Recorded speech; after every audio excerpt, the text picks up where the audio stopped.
I never planned on having a breakdown in a parking lot. But that day, my body made a decision for me. And it ended up being the first ever breakthrough I've ever had up until that moment.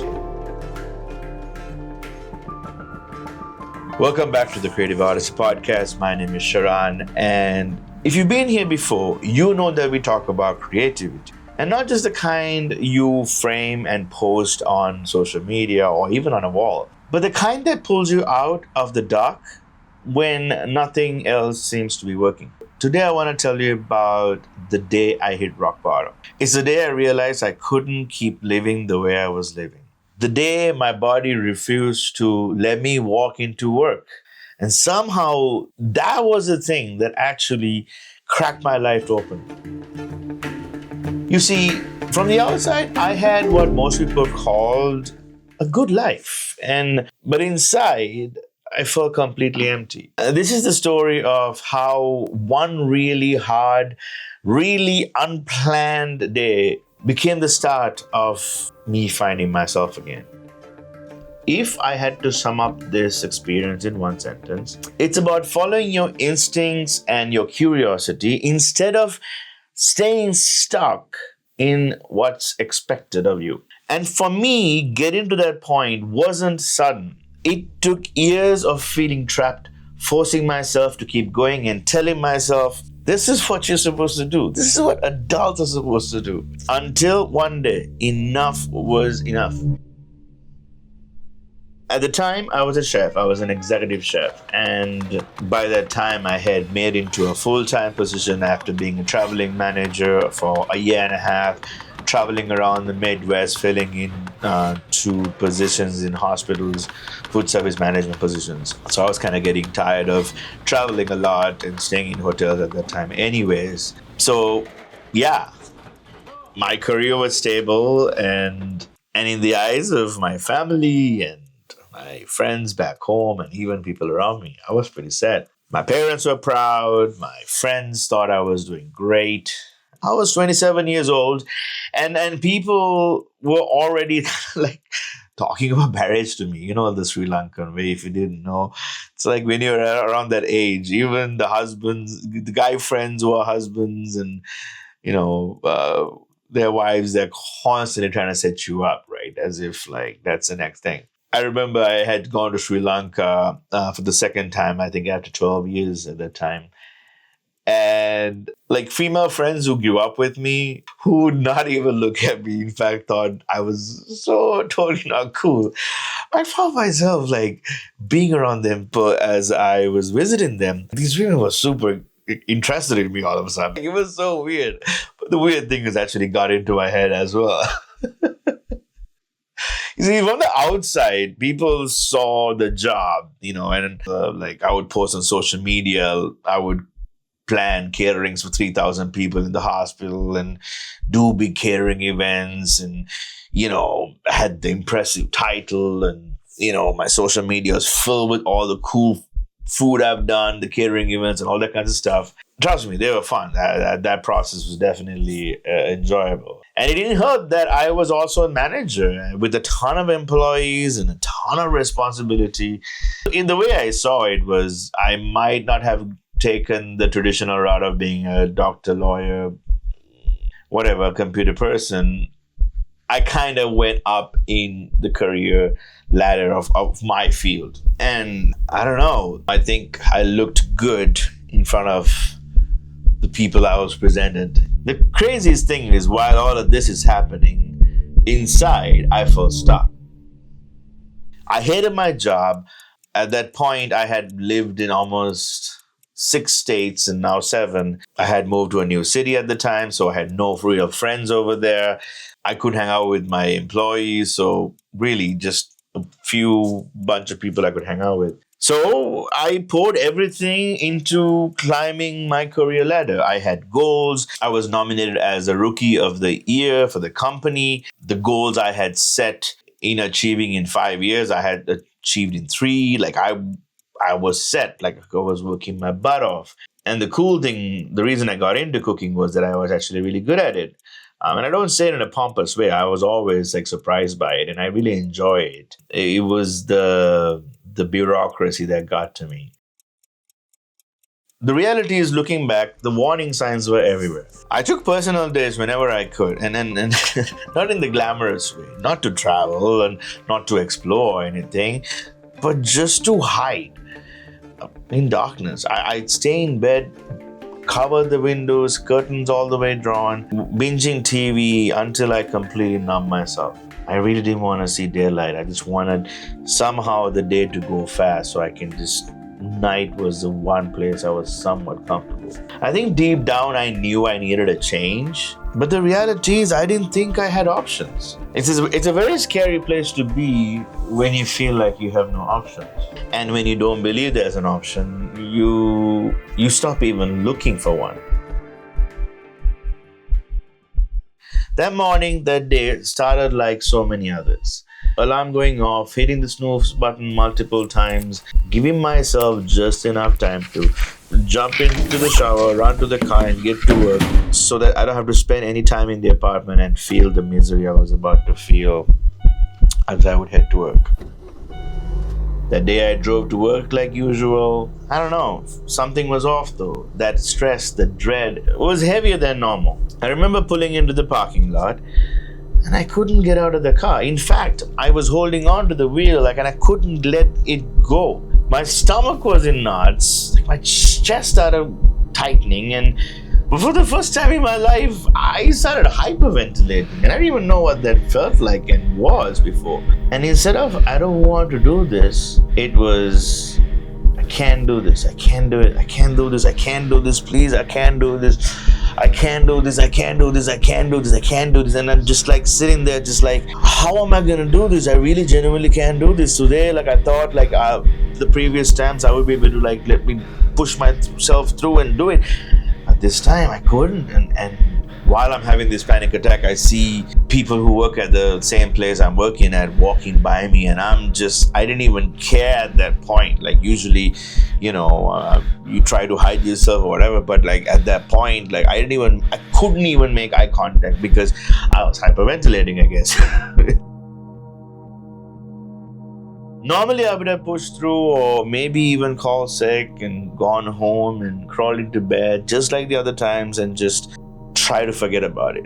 Unfortunately, this time was different. I couldn't move. I sat there, already late, getting late, and I didn't even care. I texted my boss, sorry, I can't come. Lied, and for some reason, this time I just didn't think I wanted to run home and hide myself under my sheets. I drove to the nearby lake. I don't know why. Something just told me do it. And I had a change of clothes, took off my chef jackets and everything, and I just walked to this lake and I just sat down. The water was calm and I just sat there for hours. I don't think I was thinking. At no point did I wonder what the heck am I doing. I wasn't trying to figure out life, nothing. I just, instead of running and hiding, I ran and sat in the public lake. And thankfully, there were no other people in the lake in the morning. So I had all this privacy to myself, so I felt very free. For the first time in my life, I was letting myself be. It felt like I just let everything was spilling out of me, out of control. Like this sponge filled with water, and in the analogy doesn't make sense, except when you put it in the water, the sponge just take all the water oozes out or something like that. That's what it felt like. And the entire time I knew nothing in my life was changing at this point. But for some reason, it felt lighter. Not fixed, but lighter, which I didn't know what it felt like before. Problem wasn't fixed. I wasn't like I finally actually stopped fighting with myself for a moment. Finally, when people started coming, kids started coming, it was kind of weird. I kind of got up and went home. And usually the first thing you do is put the TV on, and if you ever lived by yourself, you put noises on, things like that to make you feel like you're not alone. However, this time, I just sat in silence. And all of a sudden, Next thing I do is grab a bunch of printer paper, grab it from the printer. Because I hate writing on paper that have rules, like ruled paper, I like writing on black paper. And I just, for some reason, started everything that was in my head. The questions I didn't have answers for, the feelings I was feeling, the worries, the confusion, the pain, the anger, the rage, the depression, all of it. I wrote until words stopped coming out. And even though nothing in my situation had changed, I felt a little bit more like me. I don't know how to explain that. So a couple of days goes by, and out of nowhere, this one day I come home, and I feel like that's when my inner child actually reached out to me. But for some reason, out of nowhere, I just got the idea of like, wouldn't it be cool if I go grab some Play-Doh or clay that kids play with and just go make something with it? Now, granted, I hadn't touched Play-Doh since I was a kid in Sri Lanka. I have seen Play-Doh that American kids have, and those colors are super cool. And I always thought they were cool, but never really like actually bought it for myself and played. And when I came home, first of all, it was super weird going to a craft store, this guy just like buying Play-Doh, especially in something that's in the kids aisle. But something of me was super excited. I come back home and I just started making stuff out of it. And the beautiful thing was like, this was my clay, and if you grew up where I grew up at the time, at least we were poor, so you try to use up clay like sparingly so you don't mess up all the beautiful individual colors because Play-Doh, once you mix it, becomes an ugly color. But this time it was different. It was mine, and I was completely free, and I didn't worry. So I just completely went to town on this Play-Doh. And honestly, I could not tell you, for the first time in my life, after a long time, I don't know, I felt excitement. And then I was like, wait a second, I want to try to keep these Play-Doh figures permanent. And so I started doing some research, and come to find out there's something called polymer clay, where just like Play-Doh, you can make stuff out of it, and then you can put it in the oven at a certain temperature, and it becomes a hardened thing, an actual solid creation you made. And that got me even more excited. So I got that and started making more little images, little creatures, little things, whatever it might be. I just put in the oven and just like started displaying them around. And one of the things also was that I hadn't played piano for about, I think, 5-6 years since I started focusing on my career. And I played the piano since I was 5. My grandma was a teacher. So it wasn't a normal thing for me to not play piano for this long. So I borrowed a keyboard from a friend who wasn't using one, and I started playing music again, and I started getting excited again, and randomly I wanted to like start doing some interior decor stuff. So I got my metal trash can that was in my bathroom. I got some painter's tape, or just like regular painter's tape, and you put patterns on it and you spray paint red and black. And I didn't have a place to go and do it because I was in an apartment complex. So I spray painted this trash can in the bathroom, and it was a mess. And let's just say I didn't get my renter's deposit back. I just didn't care, man. It was fun. Looking back, I call it a breakthrough. Because my version of hitting the rock bottom was just shutting out and disappearing. But this time, I followed my curiosity, and I truly believe that was the first step back to my real self, back to myself. I wasn't broken. I was buried, and creativity helped me dug out myself.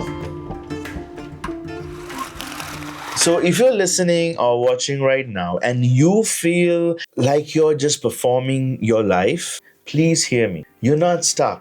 That feeling is completely lying to you. It's so hard to believe right now, but actually there is a way out. Trust me. So let's start this, right? This week, I want you to try one small, no pressure creative activity. Write something down, bake something, paint something ugly, make something, solve a problem, come up with a creative solution. The point is not to be good at it. It's to remind yourself you're still human and you're still alive, and you still have a voice under all of that noise of life. If you ever try this out, please let me know in the comments, DM me, email me, whatever. Our email address is thecreativeodysseypodcast@gmail, and we are at Instagram and all over social media. Seriously, thank you so much for listening and watching the Creative Odyssey podcast. If this story resonated with you, share it with someone who might need it today. And remember, rock bottom is just the ground you need to push off from. Till then, keep creating, keep dreaming, and keep being on your own creative odyssey. Until next time, which is in 48 hours. See you later.